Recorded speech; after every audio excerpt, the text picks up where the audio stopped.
This is Newsfighters, where we fight the news so you don't have to. With Dylan Behan.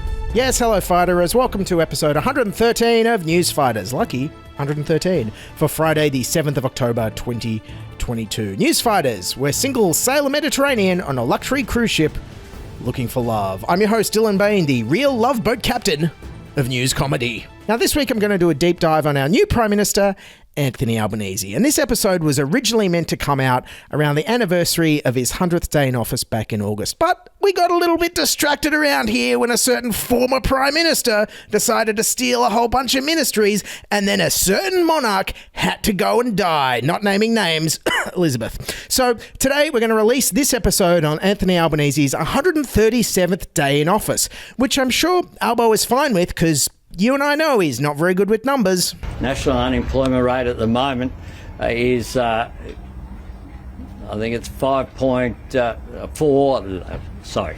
So while running for election back in May, Albanese campaigned on a simple promise. Give us a crack. Yes, and now that he's PM, I guess it's a case of promises made, promises kept. Put simply, we're having a crack. Hard to argue with that record. Yes, the humble PM who grew up under a single mum in public housing has, if anything, returned to his roots, he says. That idea that I've returned to public housing.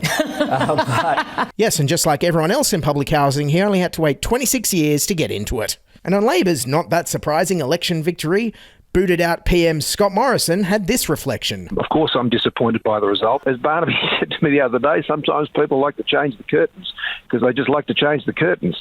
Okay, but I can't say I've ever heard of a set of box pleat curtains going away on holidays while the house is on fire, or a set of Venetian blinds not ordering enough vaccines causing the whole country to be locked down for months. Maybe everyone just really hated the curtain ScoMo for all the pain and absenteeism. Just a thought. Anyways, immediately upon being sworn in, Anthony Albanese jumped on a plane to head overseas. Again and again and again. Good evening. 24 hours after being sworn in as Prime Minister, Anthony Albanese was today shaking hands with US President Joe Biden in Tokyo. Mr Albanese touched down in Jakarta. Touching down in Makassar. During a quick stop in Dubai. Prime Minister Anthony Albanese's in Madrid. Anthony Albanese arriving in Paris. Anthony Albanese made the secret trip to Ukraine. And Anthony Albanese has now left Ukraine, arriving in Italy for a stopover. Prime Minister Anthony Albanese has touched down in Fiji. Right now, the Prime Minister is on his way to London for the Queen's funeral. Anthony Albanese has joined world leaders in Japan for the funeral of former Prime Minister Shinzo Abe. The Prime Minister has confirmed he will be attending the G20 in Bali in November. Yes, it turns out the real reason Albo 747 loves travelling so much isn't the international diplomacy. No. It's just the free pair of fluffy airplane socks he gets every time he goes on board. Ooh, they're so light and fluffy. In fact, Albo has been doing so much travelling lately that sometimes he doesn't even know where he is himself. quite clearly what we can see all around us is the affection in which Her Majesty Queen Elizabeth was held by people here in the United Kingdom, but also, of course, here in Australia. All of this travel, of course, is to repair the previous diplomatic damage done by the Morrison government and for Albanese to introduce himself onto the world stage. And hasn't he made an impression on the other world leaders? The Canadian Prime Minister appeared to forget who he was. It's a real pleasure to be meeting with a great progressive leader. After several excruciating seconds, Justin Trudeau almost got it right. With Tony and all our friends in Australia. To be fair, we've had more Prime Ministers named Tony in the last 50 years than any other name, so good job, Pierre. All right, so starting out, Tony's first world trip was to the Quad meeting in Tokyo, and Joe Biden sure was impressed that Albanese managed to recover from election night faster than a uni student working a Saturday morning cafe shift. Prime Minister Albanese, I welcome you to your first Quad meeting. Like I said, you got on a plane, you were sworn in, got in a plane, and if you fall asleep while you're here, it's okay. Because I don't know how you're doing it, but... Biden there just foreshadowing what he's probably going to do later. I mean, he did it last year at the COP26 climate talks. Joe Biden appeared to find the talk fest a little tiring. I've got to say, he looks a little bit tired. Looks to me like he's nodding off. Then in early June, Albanese was off to visit our largest neighbour, Indonesia. And well, They say you can take the boy out of Sydney's inner west. The highlight of this trip will be hard to beat, a bicycle ride with the country's president. Indonesia's Joko Widodo treats Anthony Albanese to a private ride around his presidential palace grounds. I'll take the bike back to Australia and you will see me riding around. Yes, that's right. Residents of Marrickville, this summer get ready to see your Prime Minister doing a brewery crawl on B1, the Prime Minister's official bicycle. Geez, Albo, as if tradies from the Shire didn't hate you enough already. You can ease off on the middle-aged inner westy cliches a little bit, okay? Then in July, Albanese was off to Europe for the NATO Leaders Summit because Australia is definitely in the North Atlantic, last I checked. And while he was there, he and his partner Jody received a very warm welcome from French President Emmanuel Macron. At the presidential palace, warm greetings for Anthony Albanese, even more so for his partner Jody Hayden. There was a handshake, even a kiss for the PM's partner. I'm really glad to welcome you in Paris with your wife Jody. Hey Macron, hands off the merchandise. Why do I get a feeling once they were inside the palace, Emmanuel was like, oh, so you're not married? So do you take other lovers? Here, put your keys in this bowl. No, seriously though, how nice is it to see our new Aussie PM travelling the world stage and not being called a liar by every leader he encounters?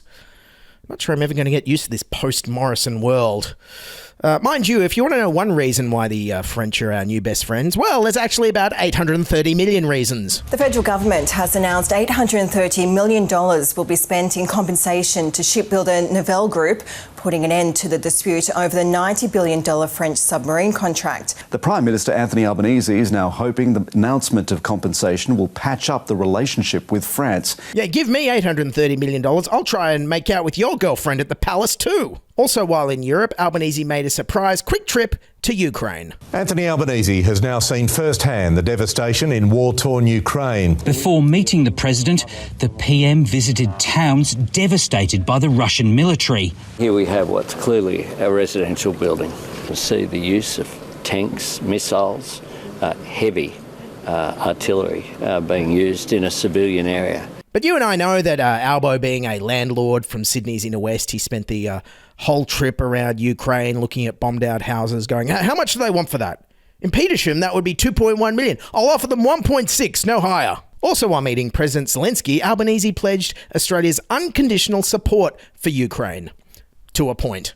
Australia stands ready to continue to support the government and the people of Ukraine for as long as it takes for Ukraine to emerge victorious. Yes, but as soon as you win, we'll all be like, new phone, who dis? Remember when you gave you all them Bushmasters? Sunflower time. Next, from Butcher to Bulla.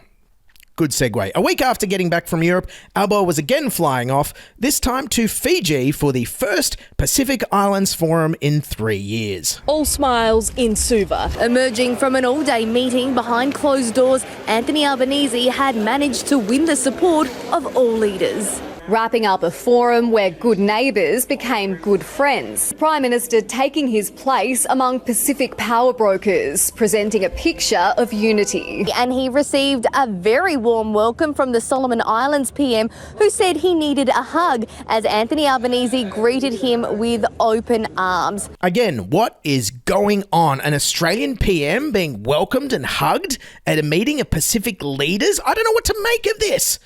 It's such a dramatic change from 2019, when Scott Morrison literally made another leader cry. The Tongan Prime Minister has been reduced to tears as Scott Morrison battled to ensure a statement from the Pacific Island Forum did not include a coal ban. The Prime Minister of Tonga actually cried in the retreat. Did you know that? And then more recently, Anthony Albanese was off overseas for a pair of funerals, one for Queen Elizabeth II, maybe you've heard of her, and the other for assassinated former Japanese Prime Minister Shinzo Abe, where, I have to say, Albo bought the worst wingmen I could possibly think of. Prime Minister Albanese met with his Japanese counterpart Fumio Kishida to show his respects to the former leader.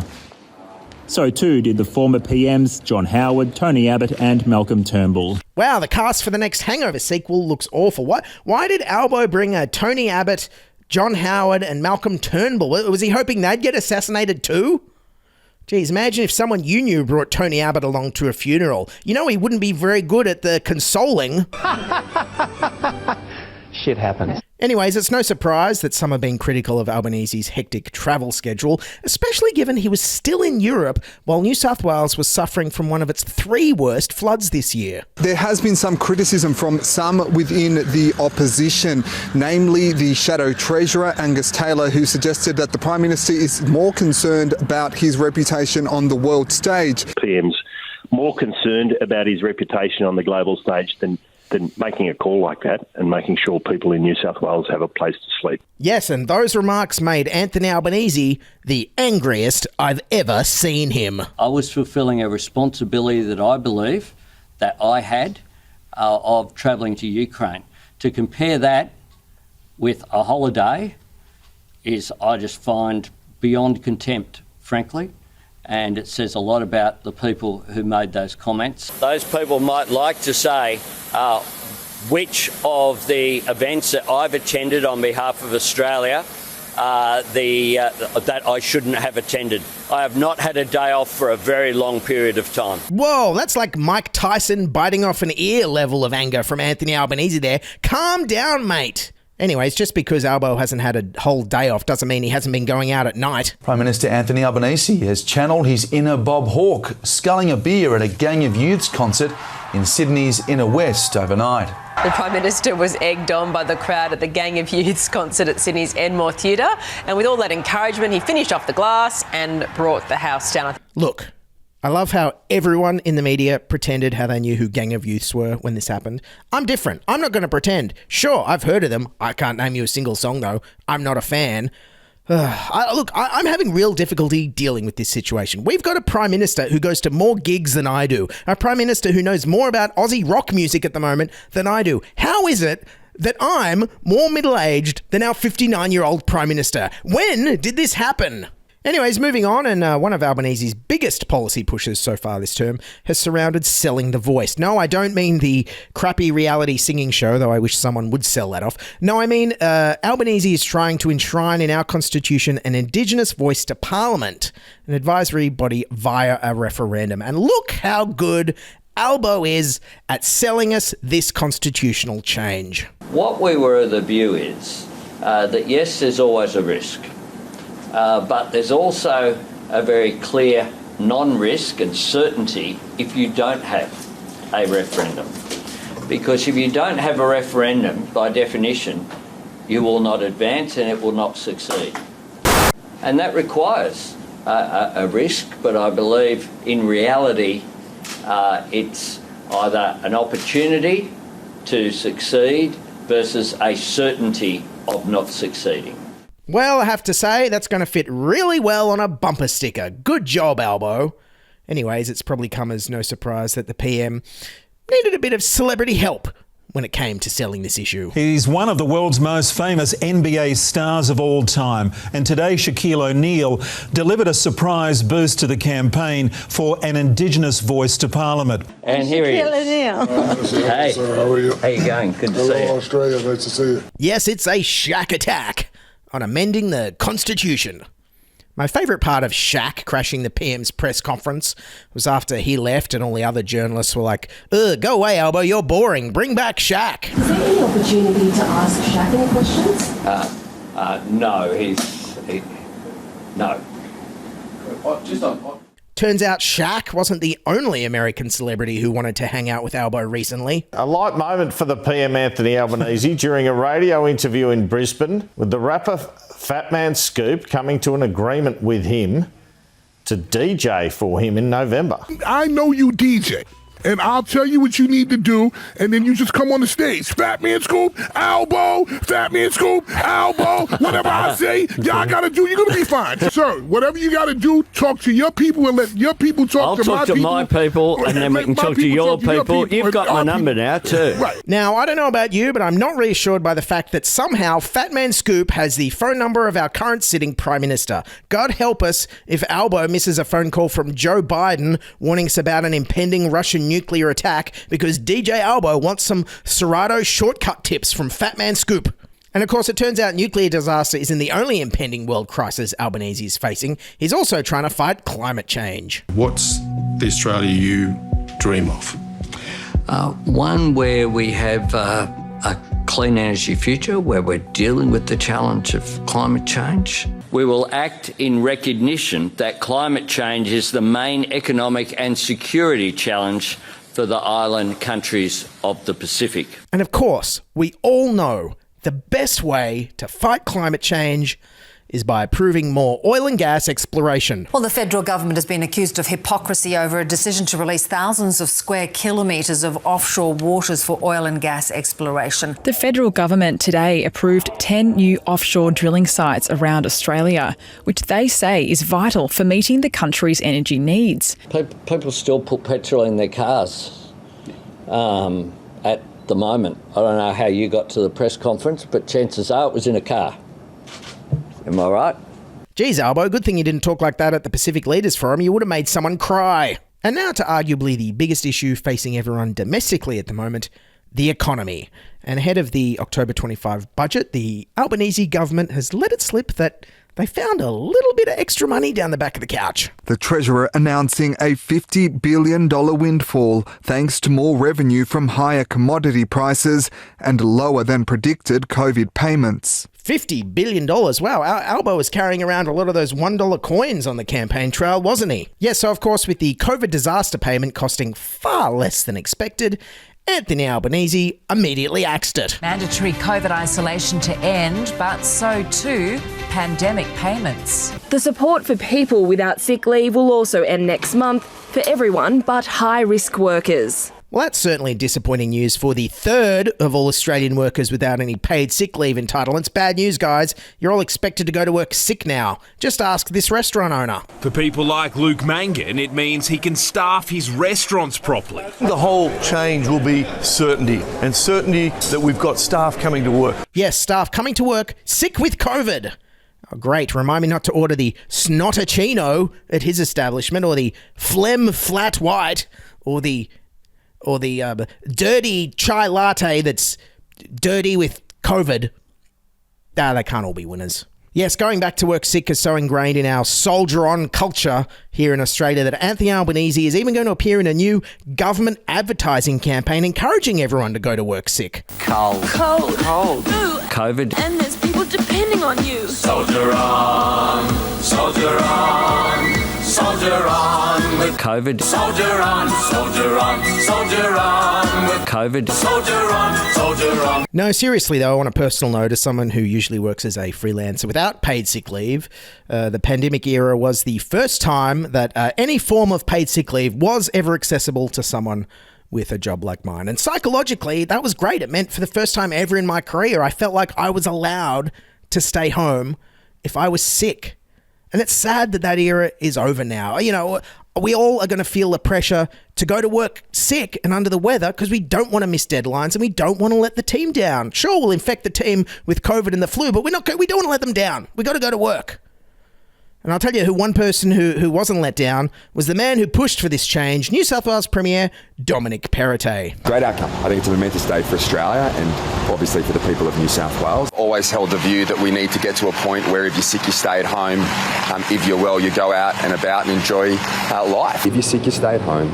You care for each other, you look out for each other. That's the Australian way. If you're sick, you stay at home. If you're not sick, you go to work. I believe in liberty. That is the beautiful and wonderful thing about our country.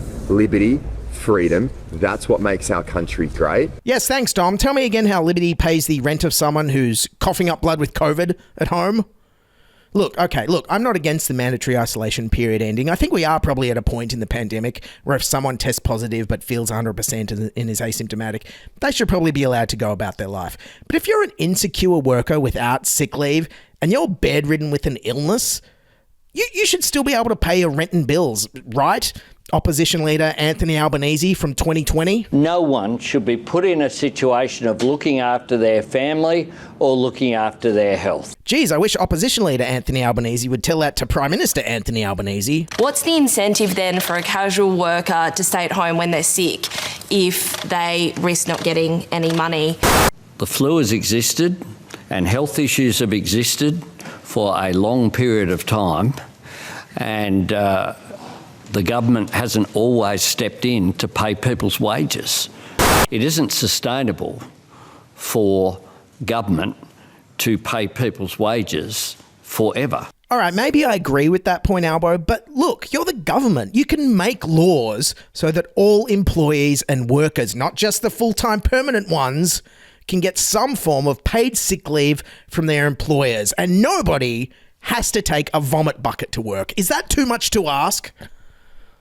Also, when it came to getting rid of ISO Chief Medical Officer Paul Kelly, no, not the footballer one or the singer-songwriter one, though I still say I want to have a dinner party with all of the Paul Kellys at some point. Anyways, Chief Medical Officer Paul Kelly argued that now is actually a good time to get rid of ISO because everything is going so well. For at the moment, we have very low rates of both cases, hospitalisations, intensive care admissions, aged care outbreaks. Okay, well, if things are going so great, let's just check in and see how our hospital system is coping under this incredibly low rate of COVID we're living in right now, shall we? The state of our hospital system is costing lives, according to healthcare staff. Those on the front line say ambulance ramping and access block in New South Wales is the worst it's ever been, with some patients waiting up to 36 hours to be admitted to hospital. This is basically third world. Working in a public hospital is like playing a game of bed Tetris. It's like working with a conveyor belt full of things you can't get to fast enough, but what's on the conveyor belt is human distress and suffering. Yes, fun fact, a conveyor belt of human distress and suffering is also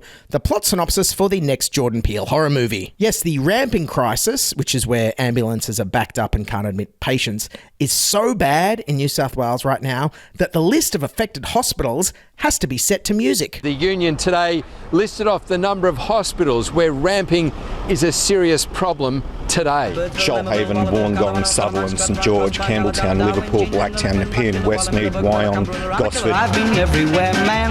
I've been everywhere, man. And don't even get me started on how Albanese axed free rapid tests for the few pensioners who could get them, while Joe Biden and Boris Johnson, of all people, literally mailed millions of free rapid tests to everyone in their countries the last 2 years. I've spent more money on rapid tests this year than vinyl records, and I'm a childless inner west hipster, goddammit. Anyways, now on to one major policy area where Albanese, I think, has managed to make some movement since the election, and that is the Federal Anti-Corruption Commission. The federal government has introduced its bill to establish a National Anti-Corruption Commission. Fulfilling an election commitment to unveil laws for a National Anti-Corruption Commission. To investigate serious or systemic corrupt conduct. The body will have the power to examine the actions of politicians, public servants, business and union figures, past and present. Sounds good, right? Hopefully with the support of the minor parties and the crossbenchers, the federal ICAC will be a strong, transparent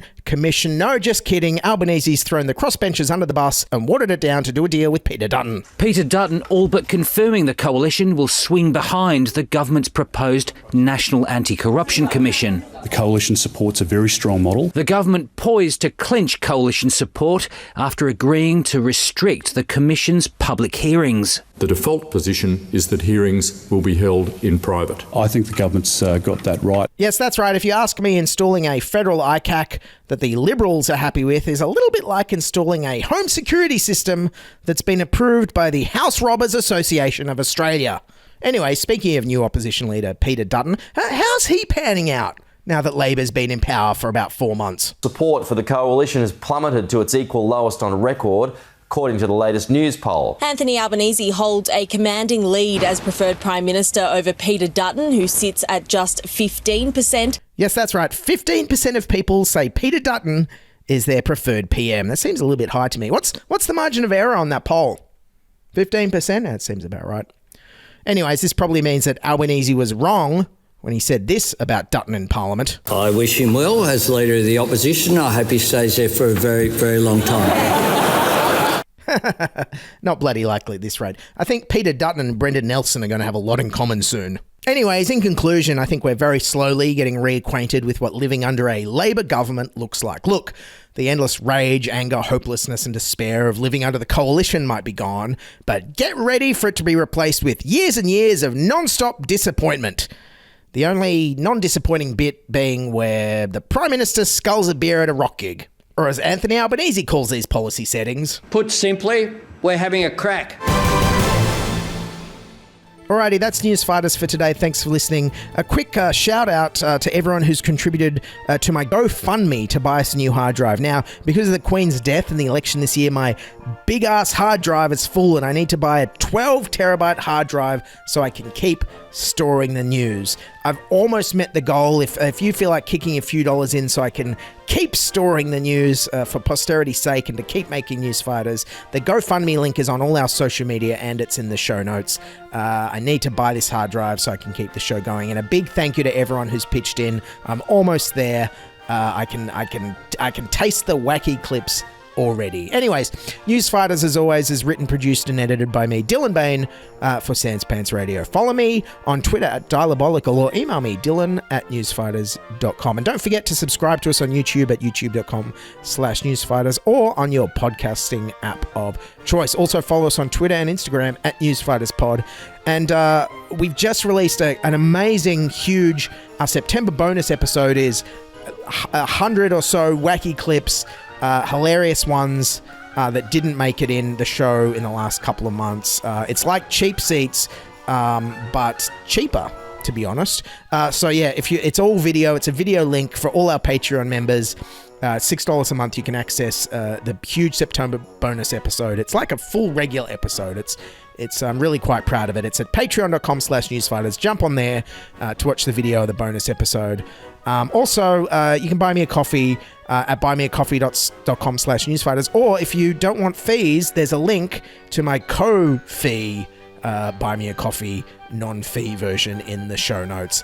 Also, we refuse to pay to advertise on Facebook, so sign up for our free Substack newsletter at newsfighters.com. Now, for our next episode, I'm not going to be here in 2 weeks because the week after that is the budget. So I'm going to release a special budget episode the night of the budget, summing up the budget. It's going to be a bread and butter budget. So get ready for that. It's going to be super exciting. Until then, keep fighting. Write us a review on Apple Podcasts and Spotify. And bye for now. This is Newsfighters, where we fight the news so you don't have to.